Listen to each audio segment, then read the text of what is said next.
I didn't know if we'd ever make it here, but here we are. This morning, my last video on Amber from Invincible crossed the 200,000 view mark, and coincidentally, it happened in the early hours of the day that would mark 2 years exactly since being uploaded.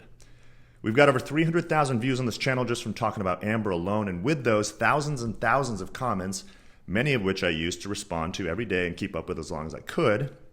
And with no exaggeration, the consensus is probably 97–98% in agreement. Amber was poorly written. Now, so what, right? Well, the issue stems from the fact that Amber is black, because if you call out character being poorly written while also being black, accusations then get thrown around. But beyond her simply being black in the show, we're going to dive into an interview Robert Kirkman, the creator, did recently with TV Guide, talking about how characters are race-bent intentionally for the show. Yes, Amber was white in the comics, and we're going to break down why that's relevant, because with this particular character, it absolutely is. Now, very quickly, to address this point in the article, Mark Grayson is said to have an ambiguous race in the comics, therefore changing him to half Korean in the show is easy, and it was. I've never heard anybody talk about being displeased with Mark's race in the show. I've never heard a single person complain about him being Korean. Kirkman said there's nothing about his race that is essential to the character. His race could literally be anything. I think because we were in that position, we decided it to be a responsible thing to do and a really cool thing to do, and do something with his race that was interesting in the animated series, and that's why we decided to go down that road. That was a quote from the interview with TV Guide. And truthfully, I agree with that wholeheartedly. That's an excellent approach. It really is. They didn't even have to alter the appearance of the character, essentially, and it works. Honestly, the way he was drawn in the very early books anyway, Corey Walker was the artist, and he wasn't drawn that detailed, so you could kind of play with it a lot and say he was any number of races. But it was the responsible thing to do. Well done. So why does this not work with Amber? Well, I've asked all of you in 3 different videos, and you've given me so many answers. My first video on Amber was called the Amber Test. Now, to summarize really quickly, it has to do with a controversial scene where she tells Mark that she knew he was a superhero. 98% or more of us felt that writing was poorly done and it didn't fit the rest of the narrative. The backlash to that thought was that it was something racially provoked. So the Amber Test was to have a neutral party listen to the scene without watching the TV and to see if they would, from the dialogue alone, feel that Amber's remarks were strange and unfair. If they felt so without seeing her, then the Amber Test was passed. It was clearly not based at all on her skin color. Okay, now this is the part you've been waiting for. Thank you for bearing with that intro and why all of this matters. I've heard from countless people in the comment sections, many of which are black. And if that's you and you're listening now, please drop a comment and share your thoughts. But people question why Amber was written so differently in the show than she is in the comic. Hundreds of comments talked about why they made Amber the angry black woman stereotype. Hundreds of comments talked about how Amber is terrible representation for the black community because she is such an unlikable character and she is so self-absorbed. Despite pretending to be the most selfless character, she is quite selfish in many ways and always seems as if she can do no wrong. She also lacks development throughout the season because, again, they failed to give her a good story arc because they made her a black woman, meaning they had to make her perfect to begin with. I'm summarizing thousands of comments right now and taking hundreds of those total numbers and sharing the sentiment I read from many of you. An overwhelming amount of black viewers and readers talked about how they did not appreciate the race swap simply because the character was also written so differently. It would likely not have mattered as much if she was written similar to the book, but they completely changed every element of this character, and that alone is the single biggest issue. Out of the 200,000 views on my last Amber video, probably a handful of people, and I do mean like a few, probably single digit, maybe double digit, people actually had an issue with her skin color because of her skin color. But the overwhelming majority had an issue with her because of her personality, and the skin color ultimately had nothing to do with it. It was just kind of convenient that they made her black and insufferable. So it's easy to say, oh, well, you just don't like her because she's black. And it's like, no. They changed everything, and you're just kind of cherry picking that one thing. But now some other characters had their arcs circumcised down to a surface level checkbox, like William, Mark's best friend.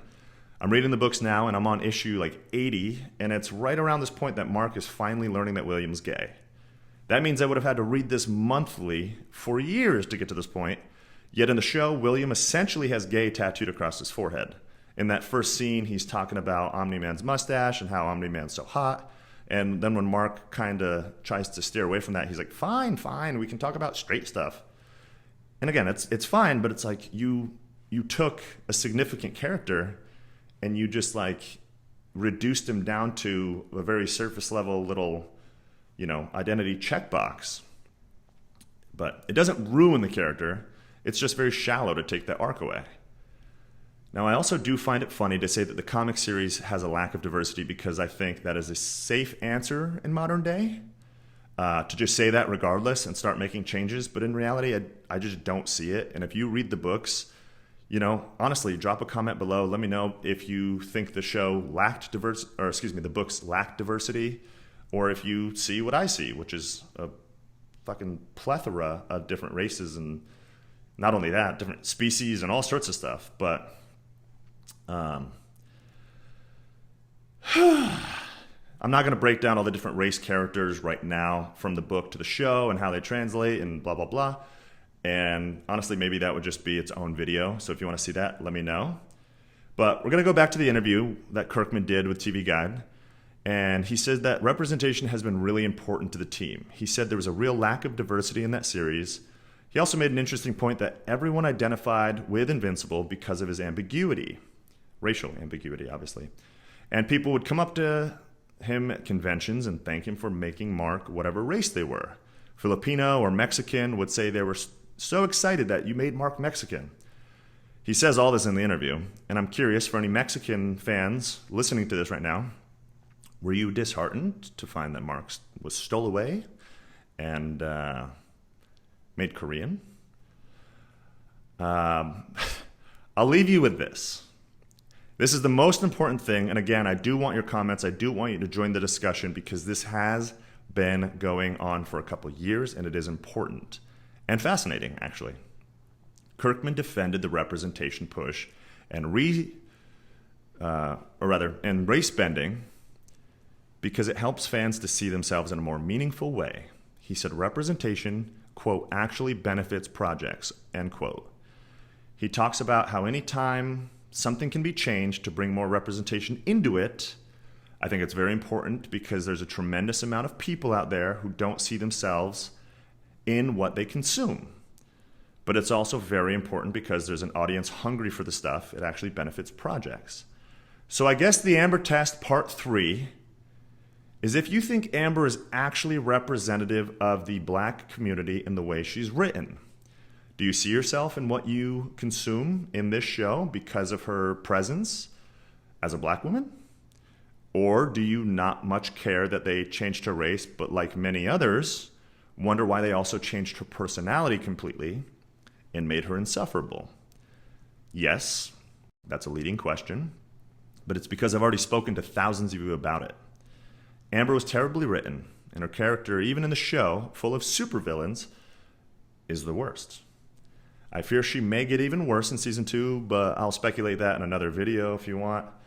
Ultimately, nobody cares that she's black in regards to not liking her character. We care that she was written to be such a headache, and in her eyes, untouchable. And many of you just aren't having that. So please, let me know what you think. I'm always down to discuss this, and I do want to discuss this more and dive into this and really have genuine conversations. This is an interesting and intriguing topic, and as that video surpassed 200,000 views, it shows that it's still relevant. It was also Christmas come early when the article dropped about this interview a couple days ago. So, again, does Amber represent the black community well? And do you agree with the race bending? And more importantly, do you see the massive distinction between simply making her black versus making her what many of you call a very negative black stereotype? Let me know. Let's dive into it, and I really appreciate you watching. Hopefully we can have some fun with this one again and keep on going. If you have any ideas for other topics, drop a comment below and let's dive into those as well. All right, until next time.